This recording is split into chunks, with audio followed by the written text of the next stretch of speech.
All right. When I picked this up, I was not expecting it to be a liter. So I'm going to drink some of it now, but I ain't going to drink this whole thing. I thought it was something smaller, but I guess not.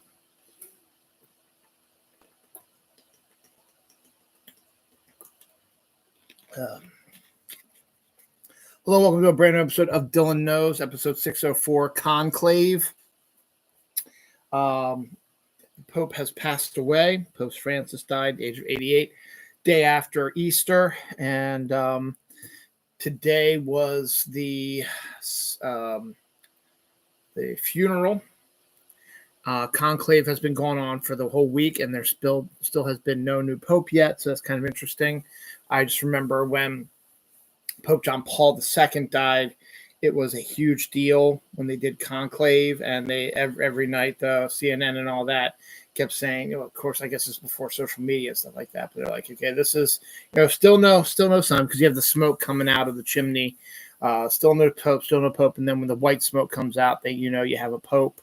And then they had, I forget the name of that pope was. He didn't stay too long, and then we got Pope Francis in mid 2000s. So he was pope for a while. Very liberalish pope, very anti-conservative, which was fantastic. The Republicans hated him. These Christian nationalist ass fuckers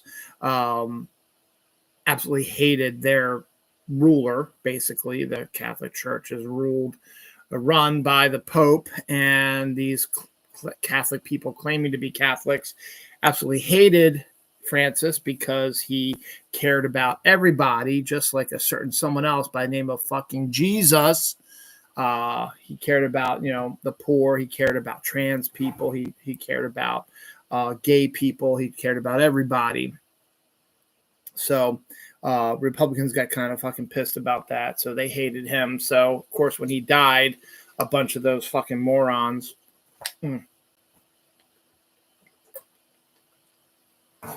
made little snide remarks like, yeah, God is dead or whatever. I don't know. There were some shitty ones though. But he did pass away, so that's why today this episode is called Conclave. It is April 26th. 11:20 p.m. on April 26th. My family is camping. They'll be back tomorrow. We had it was hot, humid. Not hot. It was a warm, humid morning. Lots of rain, and then all of a sudden the wind kicked it up and dropped the temperature dramatically. It was really, really chilly there for a while, and it was really, really windy too. Pepper, my kitty, who's around here somewhere. Hey, there he is. Hey, Pep. Can't see him. You might be able to see him. He's over there somewhere. Oh, yeah, you might see him. Hey, there he is. You can see a little head. He's right there. It's a little head. He's been hanging around me all day, which is fine because I love him. He's my good boy. But he's just really been very clingy kitty today, which is fine. So let's get on with it here. Easter happened on Sunday. My last show was the day before Easter, and as I expected, it really wasn't all that great. It was fine. We had family, good food, but it was boring. My mom, as expected, made some comments to me, not to anybody else. And it just, again, did not feel like Easter. But it happened. We're over now on to Mother's Day is the next holiday. And then Memorial Day. And then Father's Day. And then July 4th, and then Labor Day. And then it'll be the best time of the year, the fall. So we're getting some lean times here, but there's still good stuff that's going to pop up. My birthday's in June. My week-long summer vacation at the end of June. We'll be watching tons of movies is coming up here soon, too. My daughter's graduation as well is coming up. So, yeah. What's going on about that? Also discovered that my YouTube channel, where you're watching this right now, my YouTube channel turned 12 years old this week. I thought it was yesterday, Friday, but apparently it still said today as being the 12 years. So sometime this weekend was when I started I think it was Friday, actually, to be honest. I can remember April 25th starting my show. My channel. My show didn't start till September. 12 years ago. So we'll have that and talk about that in a little bit. But yeah, so my YouTube channel is 12 years old today or yesterday. So yeah, it makes about right sense. So been on YouTube now for 12 years, so that's crazy.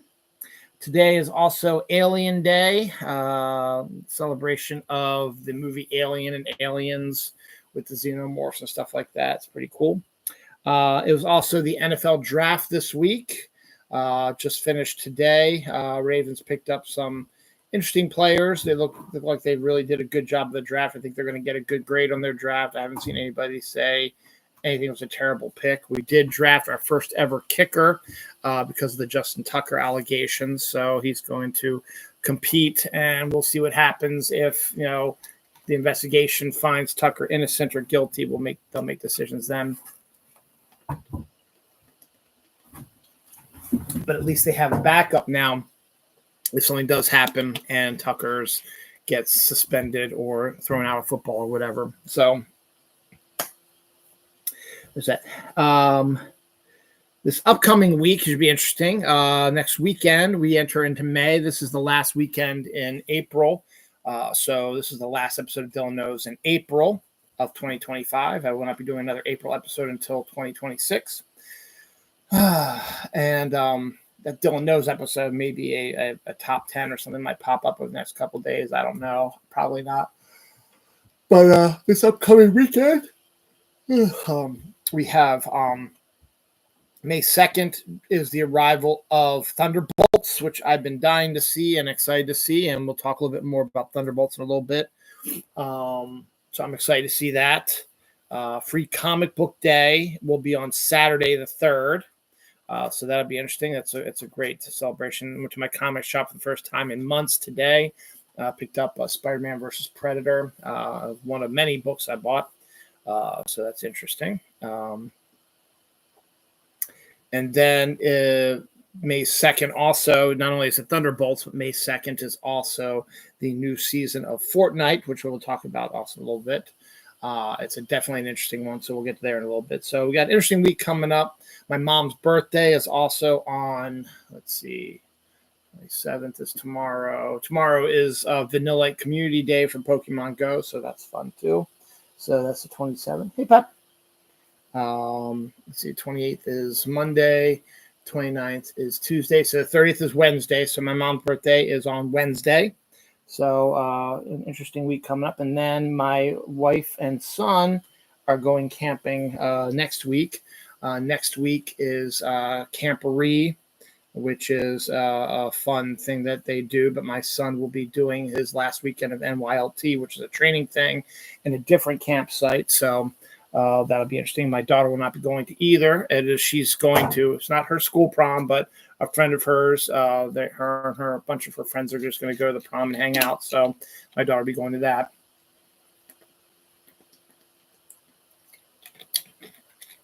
I have a 4-day work week. I'm taking off Friday so I can go see Thunderbolts and probably play the new Fortnite as well.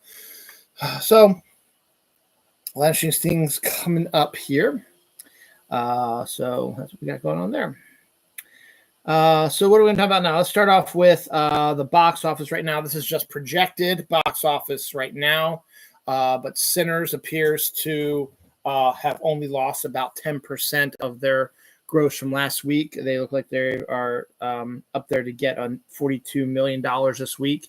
Sinners become a huge Cinderella story in the movie world.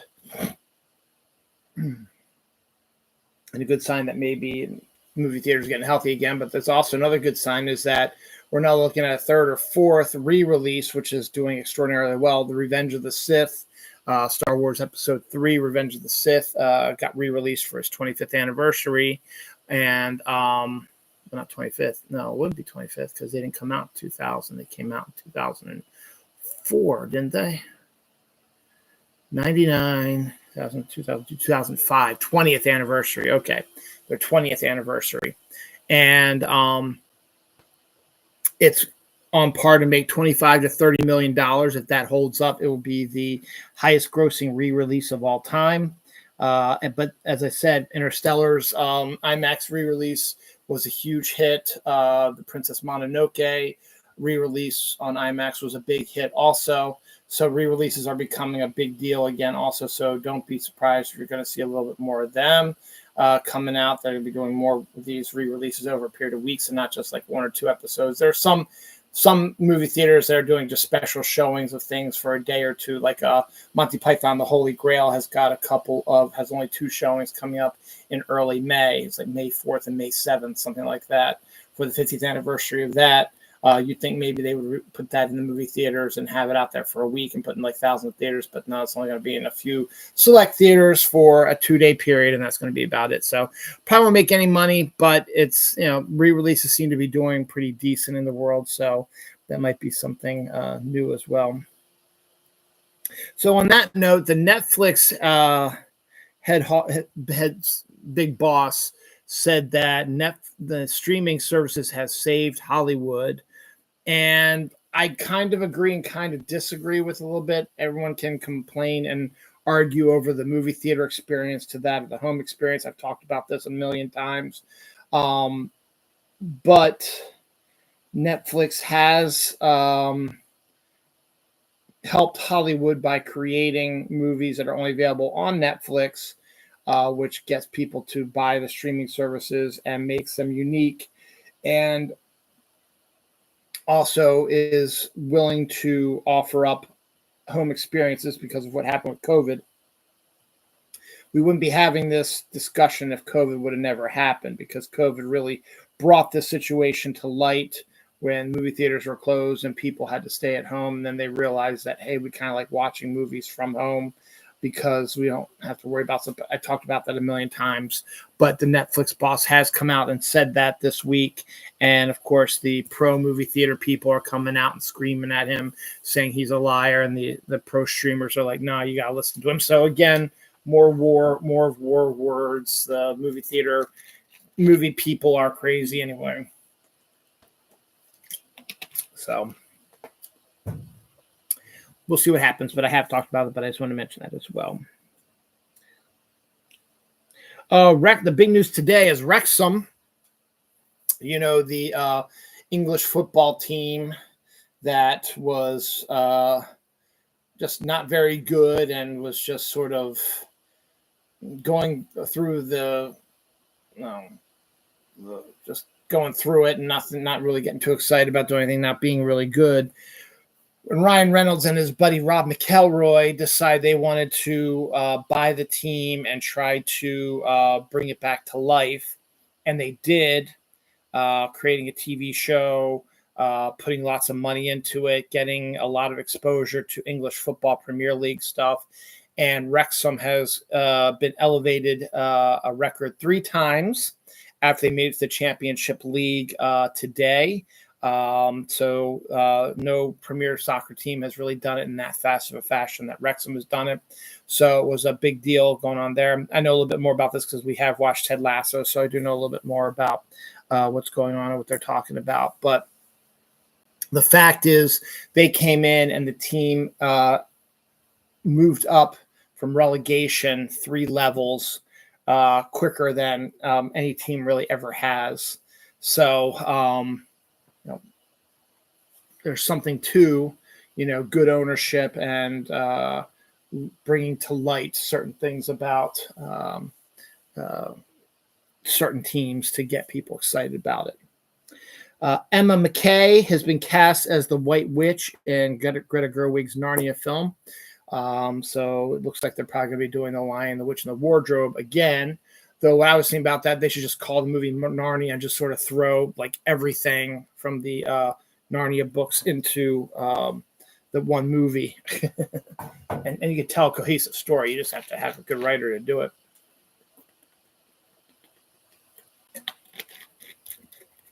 Oh, the Adam Sandler thing. I forgot to write that down. Speaking of Greta Gerwig, her husband, Noah Baumbach, is directing a movie. I forget what it's called right now with George Clooney and Adam Sandler, but it also has a cast of thousands and extremely huge cast. Let me see if I can find the Adam Sandler clip. It shouldn't be too... But is an insane cast, and people who've seen the film think Sandler might get a Oscar nomination and might for this first one ever, and may also very well win it. Netflix, I think, is going to be airing it when it comes out. It's all football stuff. Football. Draft. Football. Sinners. Football. Aliens. Football. Jesus Christ, football. Superman. We'll talk about in a second. Here we go. This might be the year Adam's winning, quote, maybe the most he's ever. It's called Jay Kelly. It's called Jay Kelly. Consensus with maybe the most he's ever. So George Clooney and Adam Sandler. Greta Gerwig is in it also. It will get its world premiere at the Venice Film Festival, which is a good sign of awards this season. Netflix just drove Zoe Saldana to a Best Supporting Oscar win, so it seems plausible they could do the same for Sandler. Jay Kelly also stars Greta Gerwig, Laura Dern, Billy Crudup, Patrick Wilson, Emily Mortimer, Isla Fisher, Jim Broad, Benton Riley Keough. So that's a thank you, whoever, I forget what your name is, but thank you for that. But yeah, that's a massive cast, and we got to keep an eye on that. Jay Kelly is the name of that one. So, it won't be an episode Dylan knows without complaining about something about the current state of the world right now. But Delta Airlines, Delta passengers were forced to hold the plane together after the roof caved in on them while they were in flight. So they were holding up the roof so they could make it to a safe landing. Fucking Republicans destroying everything. Death real quick. Alexis Herman, the first Black Secretary of Labor, died this week. She was age 77. And anniversary today, Avengers Endgame debuted 6 years ago this week. I have lots of issues with Endgame. I know everybody loves it that much. I like it. I'm not the biggest fan of it. There are moments that I love, but there are also just aspects of it I'm just like bang my head against the wall on for stuff like that. But the final part of the Avengers saga, or the Infinity Saga, was released 6 years ago this week. Because it was Alien Day, we got another Alien Earth teaser. We've just gotten nothing but teasers. We have not seen a full-length trailer about anything really about what the show is about. We've gotten bits and pieces of it, but not a linear trailer, so we can't really tell. This is just another teaser trailer to come out in time for that. What the fuck did I write there? It's a trailer. Oh, Sirens trailer. Sirens is a new TV show on Netflix, which stars Julianne Moore, Miley Alcock, Kevin Bacon, and I forget who the main woman star is. And it's a weird little story about a woman looking for her sister, discovers she's on this island, like up in upstate New York or whatever, the Hamptons or something like that. And it's a bunch of rich people and stuff like that. And she's under the power of a very charismatic woman played by Julianne Moore, who is claiming to teach her to be her best person, but is basically controlling her. And her sister comes to try to bring her back because their dad is dying of dementia and wants to see his kids before they die. But she's refusing to leave. It's a twisted, cult-like sort of show, which could be fairly interesting. It should be showing up on Netflix here soon. I think it's end of May, I think. I don't remember Sisu 1, but Sisu 2 is coming in November.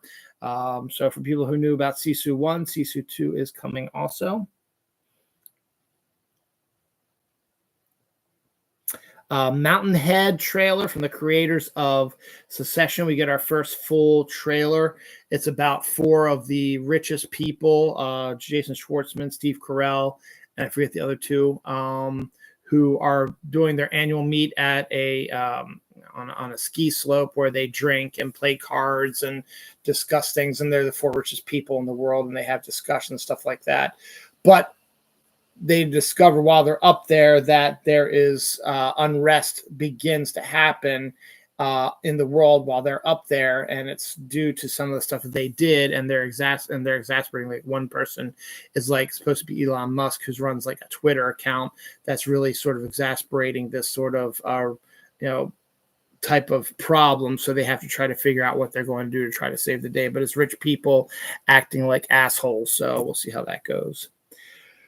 Superman, a while back, the new Superman movie is due out in July, and a while back I told you a story that there's a possibility that it might not get an overseas distribution due to a rights lawsuit brought up by the creators of Superman, their families, I should say. DC Studios has, however, taken care of the lawsuit. I don't know. They didn't give us the stuff, but Superman will be airing overseas and will be getting the highly coveted international dollars. So all you Snyder bros who are wishing and praying that it wouldn't happen, so you could go to Warner Brothers and say, see, you should never gotten rid of our King God, Snyder, can just go to hell and suck it. Superman is going to do decent, and a lot of people are excited about it, and everyone is saying how much better it is than the Snyder version is right now. Don't just say, I'm not just being a hater. Check in some of the early reviews of it. They're saying the exact same thing I just said. It's way better than the Snyder version, so you can just suck it, bitches. Charlie Melton is set to star in a new Nicholas Winding Refn film. I don't remember who that is, but he's someone who was pretty famous, I think. One of my favorite bands I never really get to talk about too much because they don't really do much and they're not really that well known, but They Might Be Giants. Their record label wanted them to start a dance craze. Remember that period in the early to mid 2000s? We had like the Harlem Shuffle and all the different types of dance crazes that happened. Well, they wanted They Might Be Giants to start one, and They Might Be Giants were like, yeah, we're not going to do that. So it's kind of an interesting story. Drank half a liter already. Michael B. Jordan, who's getting a lot of buzz for his Sinners role. His next directorial movie, where he's directing and he's starring it also, is a remake of the Thomas Crown Affair. It'll be the third version of the Thomas Crown Affair. Amazon has set a March 5th, 2027 release date for that. So it's done by Amazon MGM, so I'm assuming it'll probably get a theatrical release before it shows up on Amazon.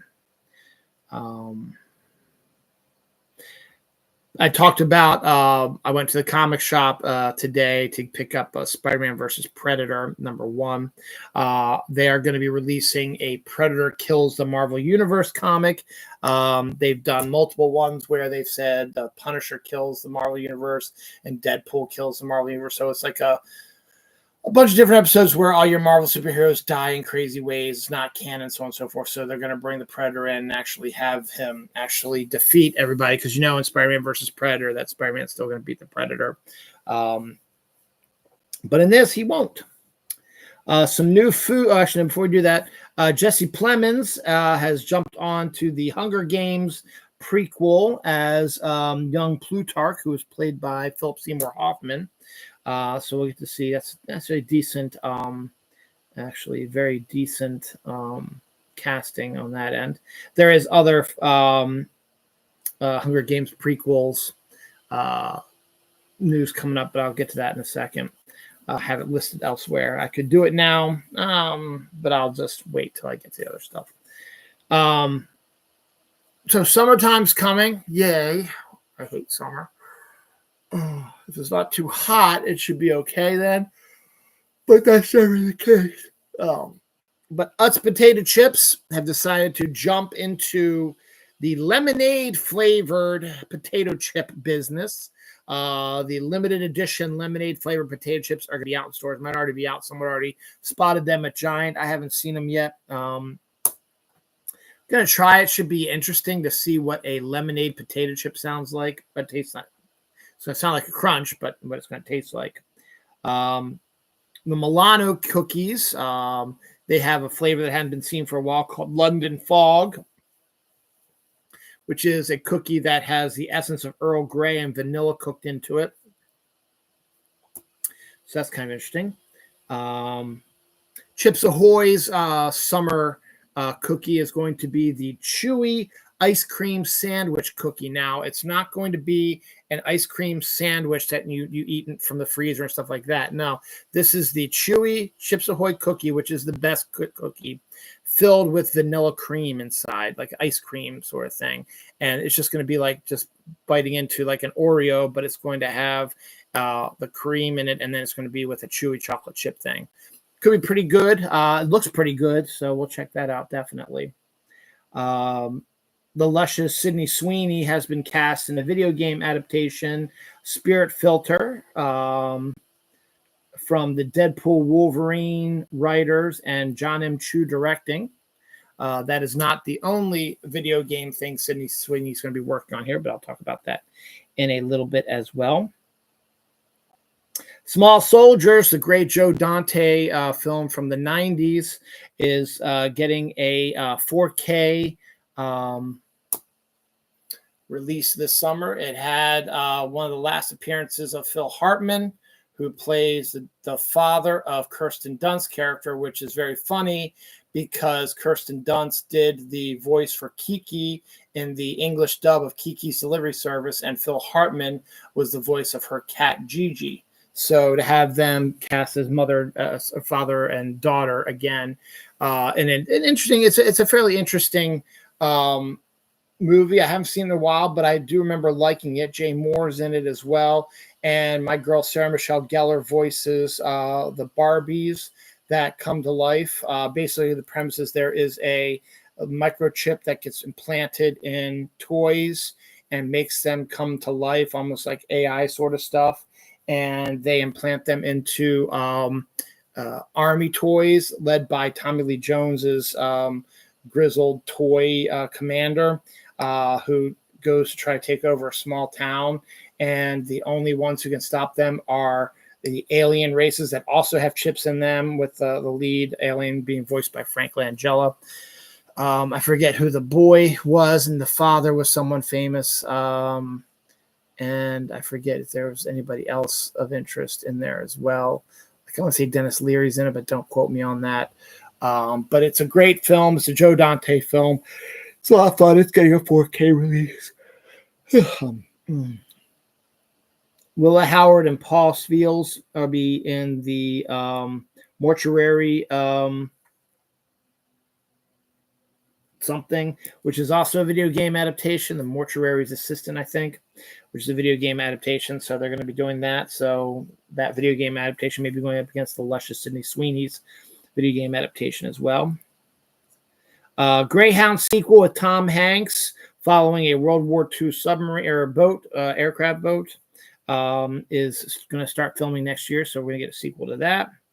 Ryan Coogler is also having a moment with his Sinners movie, but he also has The Eyes of Wakanda, an animated series based about Wakanda, the Black Panther, and stuff like that, due out on Disney Plus on August 6th. That's coming up here soon as well.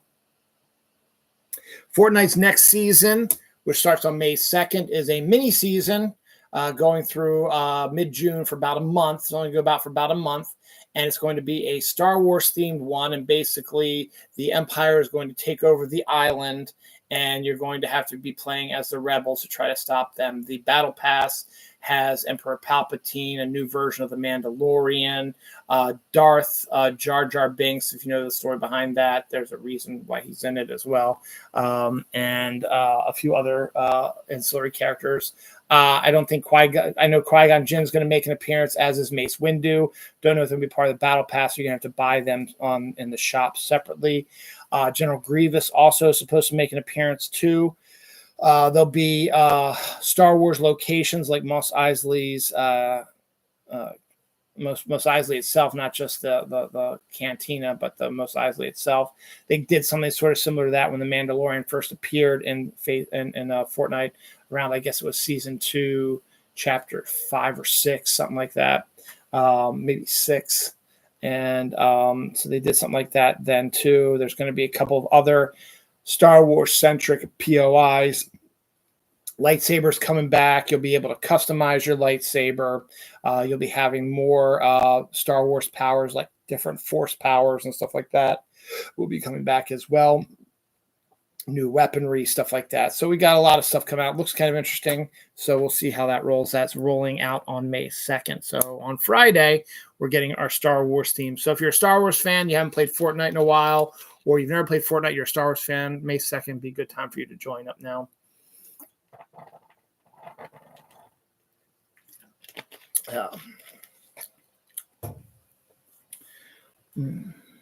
California now has the 4th largest economy in the world. So I keep saying, if you fuck around enough, California just say, well, fuck you guys. We're going to create our own country. They can probably take Oregon and Seattle with them and make it even bigger. And before you know it, there's a whole other country attached to the United States, and they will be more powerful than we are probably because we are tanking our economy because we're run by morons and traitors, by the way. A woodpecker has destroyed more than 20 cars in a Massachusetts town. So that's kind of interesting to see that. Okay. The Old Guard 2 with Charlize Theron based on the comic book. It was finished filming a couple years ago, but they've never released it. We have a release date now. It's set to release on July 2nd. I will be home during my vacation week. I just have to watch the first one. I do have a Netflix Originals Day planned where I'll watch the Extraction movies and the Electric State, and I can watch the Old Guard movies now too, as well as a sequel and get caught up on that, and maybe the Enola Holmes movies. So a bunch of stuff coming up with that. So we got going on about that. Also coming out on Netflix, but not till the end of August, probably for Labor Day weekend. Thursday Murder Club, with directed by Chris Columbus, based on the bestseller, is set to debut on Netflix on August 28th. So people are excited about that. The NFL draft was this weekend, but we have to wait till May 14th for the schedule release to come out. So we'll find out then when and where, or well, we know where, but when our team is playing, and if they get any holiday games or weird type of things. So, and it should be interesting to see how the schedule plays out this year. So Switch 2 pre-orders for that came up this week as well, and they were automatically all sold out. So we'll see how that's going to affect things. It seems a lot like the Xbox 5, which was, a lot of pre-orders happened and they were on back order very quickly, and then it became sort of a disaster during the Christmas holiday. So we'll see what happens. But Paul Rudd, way back in 1991, did a commercial before he was really famous for the Nintendo SNES, which is how old this was, 1991, where he is a young 20-year-old buck who is playing, may even been younger than that, just going, no, I think he's probably in his 20s at that point, going in and playing a video game on a big movie theater screen showing the graphics from the Nintendo SNES. Well, they decided, you find something, Pep? They decided that they thought it would be fun, because now Paul Rudd is fairly famous and popular, and he's also always game for this sort of stuff, is that he should reprise the role that he did 30 plus years ago to introduce the Switch 2. Excuse me, what are you doing? So he got decked out in the clothes he wore for 1991. And he brought along his buddy Joe Latrulio from Brooklyn Nine-Nine, and they worked together in Wet Hot Summer, where they were showing the chat feature for the Switch 2. Really, Pepper? That's Pepper making that noise. So it was kind of cute and funny to see that. What are you doing? It was kind of cute. It was kind of funny to see that. So that's out there now if you want to check that out. 1780, Kevin Spacey's return to movies. It's a Revolutionary War film. Is set to debut here in August. Did you find something? he runs like that, I get worried because I think there's a mouse in the house. Explorers at a World War II shipwreck find airplanes that they were not expecting to find. I did a show on Friday about the grievance show where I talked about why people hate Arby's so much, because Arby's is actually the bomb. It's a great fast food restaurant. I ate there today for lunch. They are going to be releasing. Whoa! Away he goes. He's got the zoomies. He's got a quarter pound brisket, and a pulled pork sandwich will be coming to Arby's on April 28th, which is Monday. Yeah. So I will be on Friday, have off. So I was going to eat lunch there anyway. So I might have to try one of those. See if they're any good. So they got Cedric the Entertainer, I think, is going to be doing the sauce for it, the commercials for it. But yeah, April 28th, we get a brand new quarter pound brisket sandwich and the pulled pork sandwich appearing at Arby's. Anniversary, April 26, 2008. So that was, 17 years ago. Joe Flacco was picked in the NFL draft by the Baltimore Ravens, and he became their quarterback that led them to a Super Bowl win. His first 5 years in the NFL, he made it to the second round of the playoffs, and in some cases, he went on to win the Super Bowl in one of those. He made it to the second and third rounds, and then the Super Bowl one year. Made it to the third round twice. Made the second round a number of times, and always won at least one playoff game. So every year, he got at least to the second round of the playoffs. He is now part of the Cleveland Browns, which now has a massive quarterback room after they drafted not one, but 2 quarterbacks during this draft, Shadir Sanders and Dylan something or other. So it's interesting to see how that goes.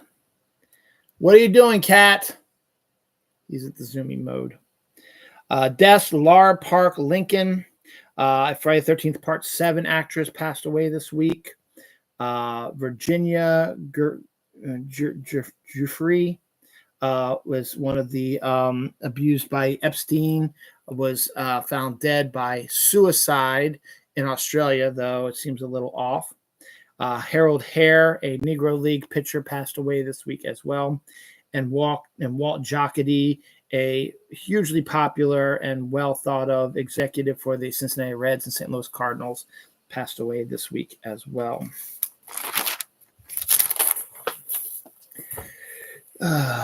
Andy Serkis is directing an animated Animal Farm film, and this week he released the voice actors for his role, and it's a stacked cast. Seth Rogen, Gaten Matarazzo, Steve Buscemi, Glenn Close, Kieran Culkin, Woody Harrelson, Jim Parsons, Kathleen Turner, Amani Villani, Andy Serkis himself, and Laverne Cox have all been cast as voices in his Animal Farm movie based on the George Orwell book, I'm assuming. McKenna Grace, her of the Ghostbusters Afterlife saga, has joined the cast of the Hunger Games prequel, joining Jesse Plemons. She will be playing Maisie Donner. I guess if you read the books, you know who that is. I talked about Enola Holmes real quick. Enola Holmes 3 has started filming this week. So everybody's back. Helena Bonham Carter, Millie Bobby Brown, Henry Cavill. The guy who plays their other brother is in it as well. I forget. The guy who plays for love interest. They've all been returned for this movie. So the third one is currently filming right now. This June sees the arrival of the Marvel Knights comic. Marvel Knights was a imprint that hit in the 90s that tried to get people back. What did you do? Didn't break, so we'll have to wait and see what that is. Cat. You've got to settle down. All right, settle down. Kevin Smith came on to write a Daredevil story drawn by Joe Quesada. who went on to become the editor-in-chief of Marvel. Due to the popularity of Marvel Knights, it was a more grown-up version of characters. They picked and choose. They did a Black Panther one. They did Punisher. They did Daredevil. And I forget what other Marvel Knights they did in there. But it was a fairly popular imprint, and then it disappeared. It's coming back now. Joe Quesada, who is no longer editor-in-chief of Marvel, is now drawing the book, and it's written by forget his name, but he was a writer on Black Panther. It's going to focus on Black Panther real quick, so that's pretty good. The Summer I Turned Pretty season 3 trailer debuted. That's a new that's a TV show on Netflix. I think the 3rd season trailer came out this week. A Burger King in Helsinki, Finland, has a sauna in it. So now Finland loves their saunas, so it's not unusual that happened. Nothing broke. Urban Legend, that film that jumped onto the bandwagon of Scream in the late 90s, and I Know What You Did Last Summer, will be getting a reboot as well. We know I Know What You Did Last Summer is getting a reboot. Well, now Urban Legend is getting a reboot as well. No telling what the story is, no cast yet, but it is getting a reboot here. Paul Ben Victor Jones has been cast in Lanterns. Rumor has it he will be playing the villain, a Red Lantern by the name of Atrocitus, but that's just a rumor right now. More food stuff. Cookies and cream milkshake Frosted Flakes will be coming out later this year. Canada Dry has a new fruit splash flavor, but you can only get it in 36 case lots at like your Costco's and stuff like that. It'll have 12 regular ginger ales, 12 fruit splashes cherry, and the new flavor is fruit splash strawberry. So a strawberry ginger ale might be pretty good, but you can only get it as part of this 36 pack thing. Glacier Freeze and Glacier Cherry are doing the mashup for Gatorade. And chocolate pretzel Oreos. This actually sounds pretty damn good. We'll have chocolate cream, and then the cookie, instead of it being the regular Oreo cookie, will be a pretzel flavored cookie with salt on it. That they did the salt thing with the salted caramel stuff. It's actually pretty good. I'm actually really looking forward to that, and I cannot wait to try those. That should be pretty good. Other casting for the Hunger Games prequel, we have Joseph Zada has been cast as the main character who will be portraying young Woody Harrelson's Haymitch. And Whitney Pearl has been cast as Lenora Dove Barn in the prequel. I guess she was the hero from the first prequel one, bringing her back, but it's a different character. Dominic Sassu is set to play Anthony Bourdain in an A24 biopic, and Antonio Banderas is also set to star in that as well. It's been a while since we've seen stories about Spec Wars for scripts, but I think there's 2 stories for this is one here and this one here, so we'll talk about these 2. 2 Spec War, which means basically that script was written, it's gotten lots of buzz, and multiple groups have said they wanted to produce it, so they keep upping their ante till the producers say, okay, we'll pick this one. You guys are going to do it. So the first one we have is Apple has won the rights to make Foster the Snowman, which they're going to try to make into a perennial Christmas classic. Again, it's a spec script. No story stuff has been discussed about it, but it's enough that Apple paid like $2 or $3 million for it, which is really highly unusual for a script nowadays. But the spec script wars, I guess, are back. And then David Leitch has set to direct Fight, which at Universal, which is a spec script. Again, nothing known about it. Universal got the rights to it, and David Leitch will be directing it. So we'll see more about that here in a little bit. Some local news I'm very proud about. Baltimore County Public Schools did their, annual awards, Teacher of the Year, Executive of the Year, so on and so forth. The Principal of the Year was Kieran O'Connell, who happened to be the principal of my kids' high school, Franklin High School. So my kid's principal is the Baltimore County Public Schools Principal of the Year. So congratulations to him. And that's great. Ella Rubin and Amelie Elizabeth Hotui are set to join the Sterling Pound series, I guess. Sterling Pond series, something like that. Coming out here soon. I talked about that last week, I think. Bride Hard trailer is about a bridesmaid who is a spy. Looks really stupid, but it's coming out. Bryce Dallas Howard wants to bring back Mace Windu in a movie or series, so we'll see how that comes about. Samuel L. Jackson's getting really, really old. Maybe get someone to play young Mace Windu. I don't know, but or you can have him play old Mace Windu because the rumor has it that he didn't die in Revenge of the Sith. So we'll see what happens. And Bryce Dallas Howard is definitely well worth it when it comes to directing. She definitely has her father's eye for stuff, and she's really, really good as a Star Wars director. Honey Don't is a movie I didn't know about, and I didn't mention it in my summer movie show a couple weeks ago, which maybe I probably should have waited till this week to do it since the first summer movie is actually coming out on Friday, but I wanted to get it done ahead of time. But Ethan Coen, the Coen brothers have decided they want to work separately and have been for a while now. But Ethan Coen is directing a film that is called Honey Don't. It's going to star Margaret Qualley, Chris Evans, and Aubrey Plaza. It's due to come out August 22nd. I think somewhere along the lines I saw Margaret Qualley is a bisexual or a lesbian or something like that. I'm not exactly sure the story, but again, don't know much about the story there. We got our first look at the Predator Badlands trailer, which is not exactly what I was thinking about.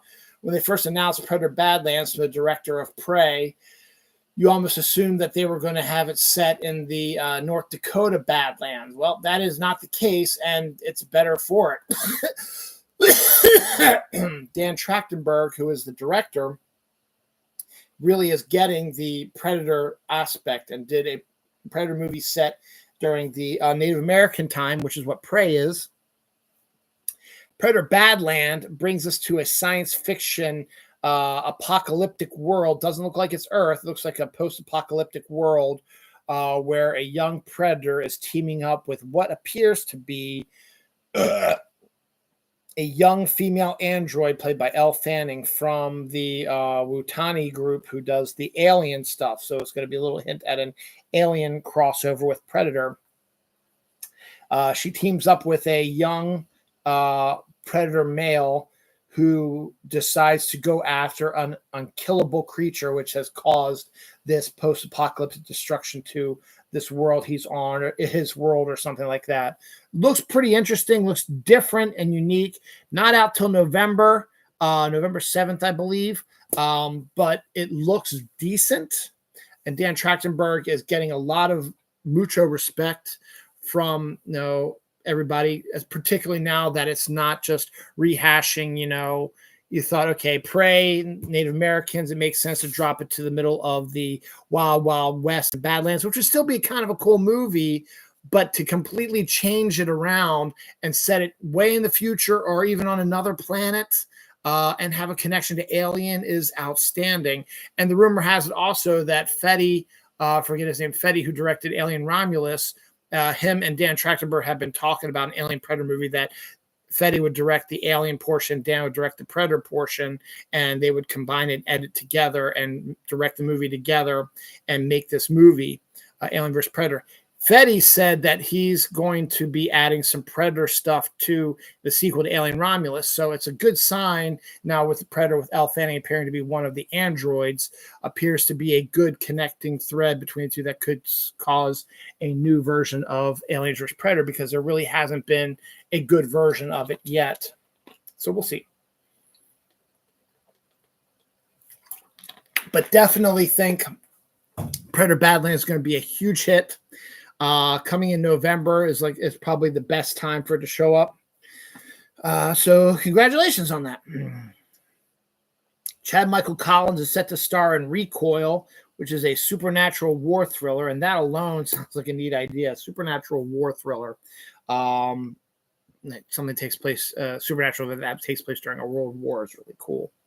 We also got the Head of State trailer. John Cena is president of the United States, former action star who's now president of the United States. And Idris Elba plays the Prime Minister of England, who has disdain for him. The two of them are set to be on stage together to discuss a new partnership or something like that. And when they're flying back from this event, their plane gets attacked by terrorists. The plane crashes and they land in this foreign land where they have to survive and where a bunch of terrorists are coming to try to kill them. So they have to go all Air Force One and start using their abilities to fight these terrorists. So it looks like a decent action comedy with Idris Elba and John Cena, who have worked together before on the Suicide Squad movie that James Gunn directed. And Cena seems to be having quite a stretch here with his Peacemaker and stuff like that. He's doing a pretty good job and showing that he deserves to definitely be in the conversation when it comes to acting. And Idris Elba is just Idris Elba. You can't go wrong with that. So interesting action comedy and bringing back the old school action comedy stuff. We'll see if it comes to fruition. Or not, it is coming to fruition, it's coming out, but let's see if it actually does anything. I think it's coming out this summer, I believe. Anniversaries, 13 going on 30. One of my favorite rom-coms is 21 years old this week. And coming out on the same day is Denzel Washington's revenge thriller, Man on Fire. Also came out 21 years ago this week. New Coke debuted 40 years ago this week. I like New Coke, and a lot of people didn't, but a lot of people believe that it was a conspiracy to people were getting bored with Coke. So it was starting to lose money. So they decided that they were going to create a new Coke to claim to draw new people and then make it so bad that people would be clamoring for the old Coke. And then you bring back the old Coke and everybody would start buying it again. It's brilliant if that's a conspiracy theory. But I liked New Coke. It was a lot more like Pepsi. It was a lot sweeter, but people liked more of the general cola flavor. And that's when Coca-Cola Classic came out. So I remember that was a big deal. Also, Ex Machina debuted 11 years ago this week as well. Introduced the world to Oscar Isaac. A death this week, Steve Mungo McMichael, Chicago Bears, well-loved Chicago Bears player, passed away this week as well. I got a page and a half left, and then we're done.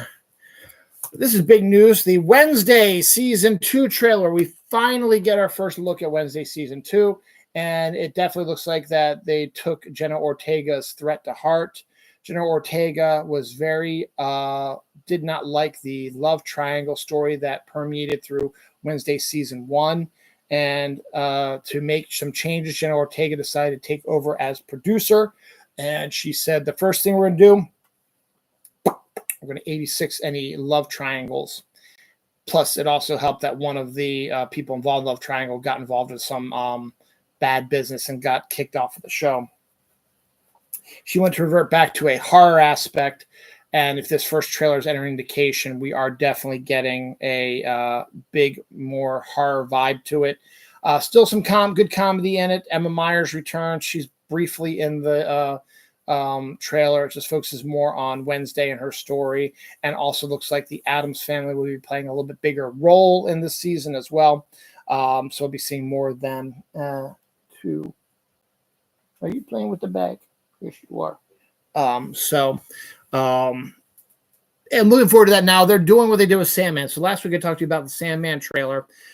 They're releasing Sandman like July 3rd, first part July 3rd, and the second part like July 24th.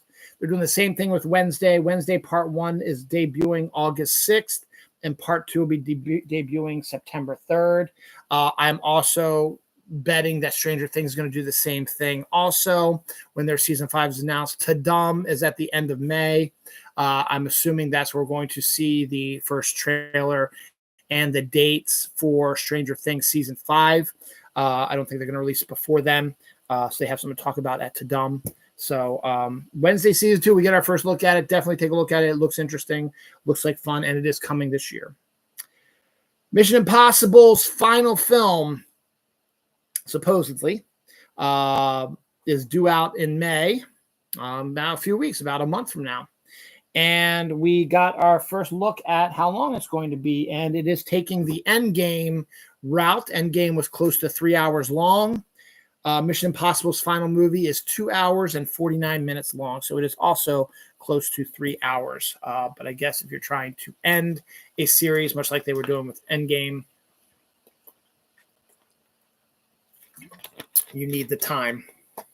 I remember this is Endgame, 3 hours. It was like what happened after the snap, getting the gang together when Paul Rudd's Ant-Man showed up, Captain Marvel shows up, they discover time travel, they all reconnect, they go back in time, they get these stones, they come back, Hulk brings back everybody, they get attacked by Thanos, all the Avengers join together, Tony dies, and it's the end of the movie. So I guess, yeah, that would last about 3 hours. So Mission Impossible, 2 hours, 49 minutes. Shea Rudolph and Greg Kinnear are set to star in the gender-flipped Holes TV show. Holes is based on a kids book. They made a movie with Shia LaBeouf and Sigourney Weaver back in the 90s. This is going to be a TV series on Disney Plus, and they're switching it. Shia LaBeouf played the kid. I'm assuming now Shea Rudolph will play the kid. Sigourney Weaver played the cruel warden. I believe Greg Kinnear will now be playing the cruel warden. So they shifted the genders here to give it a different take on Holes. Birthday cake scented hefty trash bags for their celebration of their 60th anniversary or something like that will be coming out here soon. Chewy snickerdoodle, carrot cookie dough, granola bars are going to be due out here soon as well.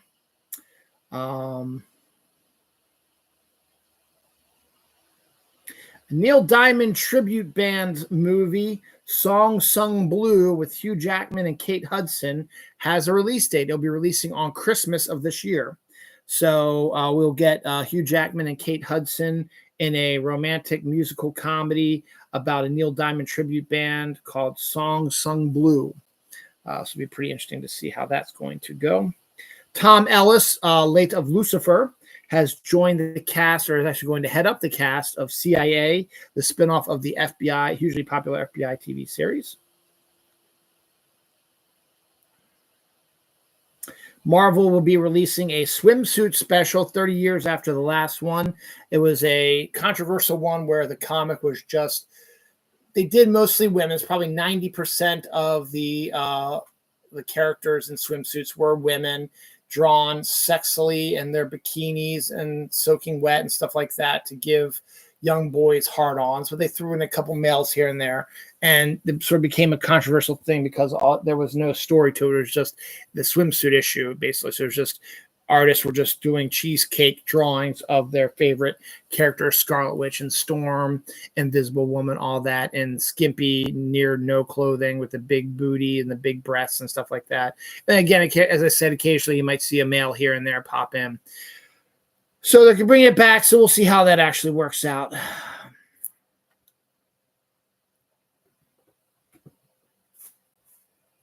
Papa's House has been canceled after one season. That's the one with Damon Wayans and his son Damon Wayans Jr. It has been canceled after one season. Supergirl has ended production, so Millie Alcock will be finishing up her Supergirl duties, and she can start promoting Sirens.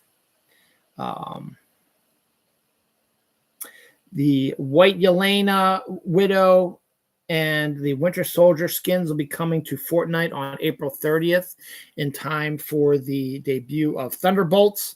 Thunderbolts had their premiere earlier this week, and every review of it has called it an outstanding film, one of the best Marvel has ever done. The Marvel haters were all like, one of the best Marvel movies in ages. So I am imploring you, I am pleading with you, please go see Thunderbolts. I do not want to give the Marvel haters any more ammunition. Thunderbolts looks like it's a lot of fun, a great cast. Florence Pugh is awesome. Sebastian Stan, everybody loves him. And the rest of the cast looks fantastic. It looks like a great fucking movie. Julia Louis-Dreyfus is in it. You got to love it. It's a huge cast, great looking movie, fantastic. And the reviews are already saying it's going to be one of the best Marvel movies of all time. Please go out and see it. Do not wait for it to come onto Disney Plus. Go out and see it in movie theaters. Go see it in IMAX. Make a shit ton of money so all the haters can just shut the fuck up about how bad Marvel is, because it isn't. It isn't bad. They just have higher expectations. But let's fucking silence those assholes. Go see Thunderbolts, please. I'm seeing it on Friday. I'm doing my job. I'm going to see it in IMAX. And I'm almost 100% certain that I'm going to love it. I'm almost 100% certain I'm going to love it so much that I want to go see it again over the weekend. So we'll see what happens. But please, I'm imploring you, go see Thunderbolts. Free Comic Book Day is on Saturday. Do a whole day of it. Go see Thunderbolts and do Free Comic Book Day. Or do Free Comic Book Day first and then go see Thunderbolts. Just go see it. Let's have a good $100 million opening. I'd be happy with an $80 to $100 million opening. That's what they seem to be aiming for right now, is a 60 to 80 opening weekend. Let's make it more than that, please, so the haters can just shut the fuck up. Florence Pugh deserves it. So they also state that there are going to be 2 credit sequences, a mid-credit and I believe an end-credit one. And I think they say one of those is going to be a setup for Doomsday, since they've already been cast in Doomsday. So it's going to be a way to set them up to get to Doomsday. So I'm assuming that's what it is. I have not read the spoilers. I'm not going to read the spoilers. People are anticipating this. The people who said that, they're just anticipating that it could become something completely different, but I am not reading the spoilers. I am not having anything spoiled for me on this movie. I want to go in not knowing anything other than what I've seen in the trailers. I really want to love this movie. I love the cast. And as I said, the reviews of it so far from the premiere have called it a refreshing film. Marvel, one of the best Marvel movies in a long time, which I hate that sort of term, but one of the best Marvel movies ever, let's just say that, is this one. And let's hope that it does well. Please, for the love of God, make it make a shit ton of money. Going back to the whole streaming versus movie theater stuff, Madam Web got absolutely demolished at the box office and immediately got put onto Netflix. And then Deadpool Wolverine made bank at the box office and went to streaming. And after the first week for both of them, Madam Web had more views than Deadpool Wolverine did in the first couple weeks of its arrival to streaming. So say with that what you will. Again, that could be proving the point of the Netflix streamer that said that people don't want to go to the movie theaters. They'll wait for it to come out on streaming, and it did so well for that. You can make that the case then, because the reason why Deadpool Wolverine did not have high ratings when it came on to streaming was because everybody had seen it already in the movie theaters. And then the other way around was that Madam Web didn't do well in movie theaters, but when it went to streaming, it did very, very well.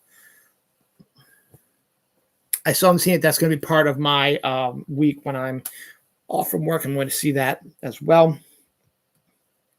So see what happens. Do you remember Bird Box? Bird Box was one of the first ever original streaming films, stars Sandra Bullock, and showed what streaming could do. It was a movie that was only released on Netflix. And it came out, it was one of the first original films that Netflix ever did, and it had Sandy Bullock in it, and it did extraordinarily well. It's a science fiction thing where, you to be blindfolded, because if you you'll be able to see the aliens, but if you don't see them, you'll survive. But it's just them trying to survive as Sandy's trying to get her kids' safety. Well, the writer of that, it was an adaptation of a book The writer of that story, the original book of it, not the movie adaptation of it, has written another one called Decorum at the Deathbed, and it's going to be getting a streaming adaptation as well. So we'll see how that works out. Don't know any idea about the story, but there we go. The horror channel Shudder has acquired Orang Akan, translated as Monster Island. It's a historical horror film, so that'll be coming out for them soon. Sydney Sweeney's second video game story of the week. This time, though, she will not be starring in it. She will be producing Outrun, based on the video game, and she'll be working with fucking Michael Bay, who will be directing it. It's up Michael Bay's alley, but fuck that guy. And I'd like to fuck Sydney Sweeney, but that's besides the point. Anyway, Sydney Sweeney will be producing, but not starring in it, and Michael Bay will be directing it. So more to come on that. Entity Within, Heather Graham set to star in this horror film based on a previous horror film called The Entity. It's basically a remake of it, but they're just changing it up a little bit. Speaking of hotties, Jennifer Love Hewitt makes an appearance in the new I Know What You Did Last Summer trailer for the new reboot coming out this summer. Also, speaking of hotties, Freddie Prinze Jr. pops up with his salt and pepper beard. So you get to see their characters. They're in it briefly, and you get to see the how things are going to be going. It looks like a lot of Scream influence to it and lots of gory horror stuff. And it's a decent trailer. And then you get a quick shot of Freddie Prinze Jr.'s character at a town meeting, and then a picture of the heroine of the movie talking to Jennifer Love Hewitt about, knowing about what she went through. Is like, you're going to need to help me. How can you help me? And it's just great. The trailer ends with Jennifer Love Hewitt seriously looking at her and says, "You're going to need to tell me what you did last summer," which is a fantastic line considering, what the movie's about. So we'll see how that goes. It looks decent. I don't know if I will see it in the movie theater, but it's definitely worth your while. It probably will make some decent money as well. Let's do that. We also get the Weapons teaser, which is actually looking more and more interesting considering the idea. It's from the director of Barbarian. It's a teaser which really sets up, they didn't really show anything other than to set up the mystery of the movie, which says that all the kids in this neighborhood got up at like 2:47 a.m. and all left their beds and their houses and went into the woods. And you see a silhouette of like a woman standing in the woods greeting the children. And that's basically the teaser, setting up a true crime sort of horror thing. Looks pretty decent. Matthew Good is set to star in Department Q, a show on Netflix. We got our first look at that as well. Alan Ruck is set to join Patricia Arquette and Ashton Sanders and a couple in Corporate Retreat, a horror film about a corporate retreat where the people who are at a corporate retreat on this island end up having to kill each other, sort of thing. Good for Kristen Stewart and Dylan Meyer. They got married. That Dylan Meyer is a female Dylan, so it is a gay marriage, which is fantastic. Congratulations to Kristen Stewart and Dylan Meyer for their marriage. Chipotle is set to open their first restaurant in Mexico. So American Mexican restaurant opening in Mexico. That's pretty interesting. Carlton Cuse and Nick Cuse. Carlton Cuse did, I think, Lost and Adventures of Briscoe County Jr., stuff like that. We'll be doing a new Star Wars series. No word on what that is, but that's kind of interesting because Carlton Cuse is pretty good. March 15th, 2026 is when the 98th Oscar will be. So that weekend, the 13th or 14th of March, or the 14th or 15th of March, I'll be doing my Oscar picks. Fear Below is a unique shark attack film set in 1940s Australia. So here's real two interesting, so for completely different reasons. Listen to this cast. Ready or Not 2 is coming out. Samara Weaving reprising her role from that movie, and she's joined by Catherine Newton. this week they got more of the cast revealed, and it is an outstanding cast. Listen to who we got here. So besides Samara Weaving and Catherine Newton, who are both fantastic, we're getting Sarah Michelle Gellar. We're getting Elijah Wood. We're getting Sean Hattasey. We're getting Nestor Carbonell. And we're getting David Cronenberg. Yes, the director will be acting in the new Ready or Not movie, Ready or Not 2. So a hell of a cast. Sarah, Elijah, Sean Hattasey, who is a local guy who was big in like the late 90s sort of stuff. Nestor Carbonell from Lost, and also worked with Sarah Michelle Gellar on Ringer. Fantastic. And then you get Samara Weaving and Catherine Newton. It's a fantastic cast.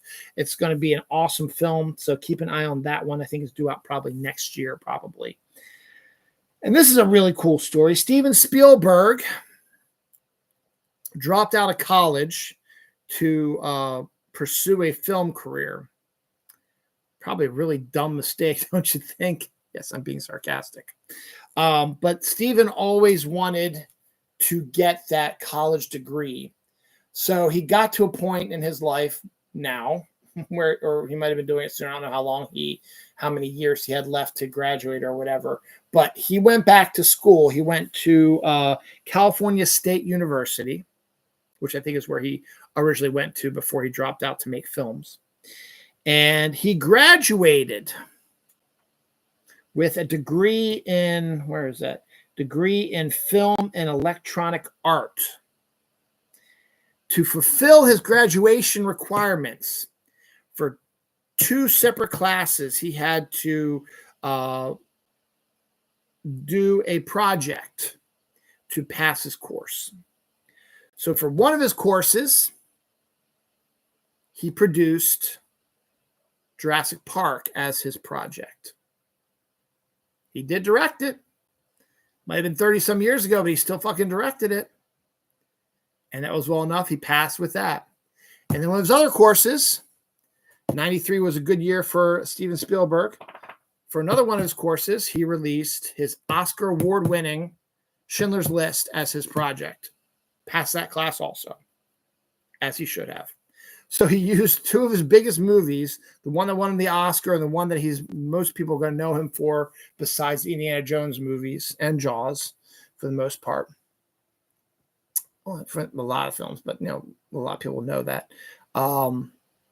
He passed and got his degree because of what he did in 93. That's awesome. Deaths, Mike Wood, former Leapfrog executive of Leapfrog Enterprises, died at age 72. Leapfrog is the one that does educational things for children. My son had a Leapfrog pad to get his start to his electronics obsession. Cheetah Martinez, former Baltimore Orioles pitcher, passed away at the age of 59 this week.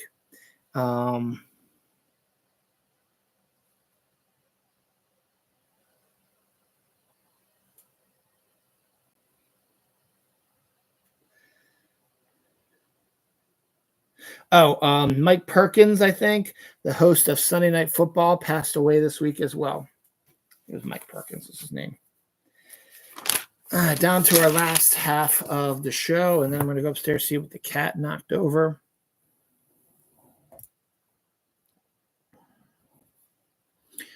All right. That's going to be my last story.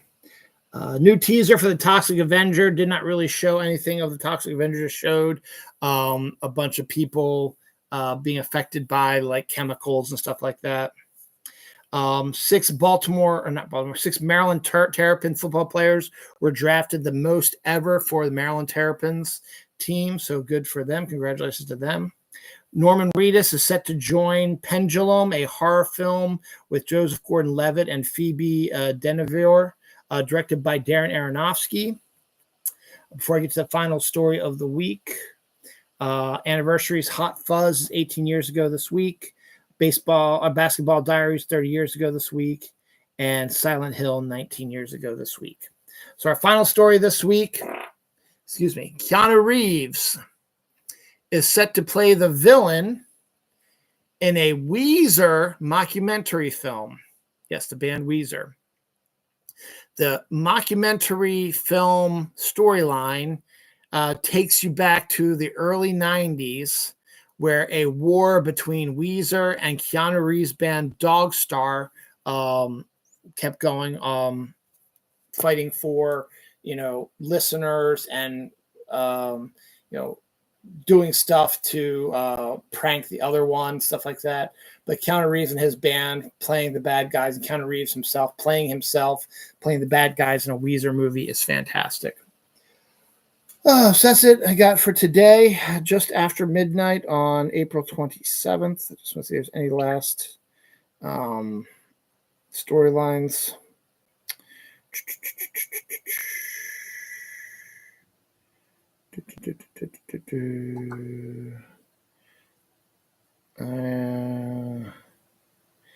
Nope, don't see anything else.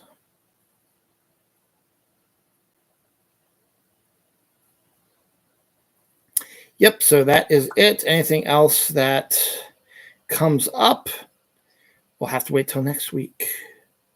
So that is it. What's this? So that is it for this week. Thank you for watching.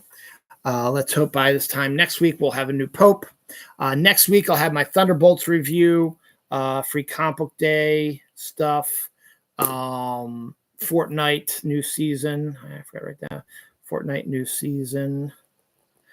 My mom's birthday. And anything else that could come up. So we'll see what happens. 4-day week got me coming this week. I'm excited for that.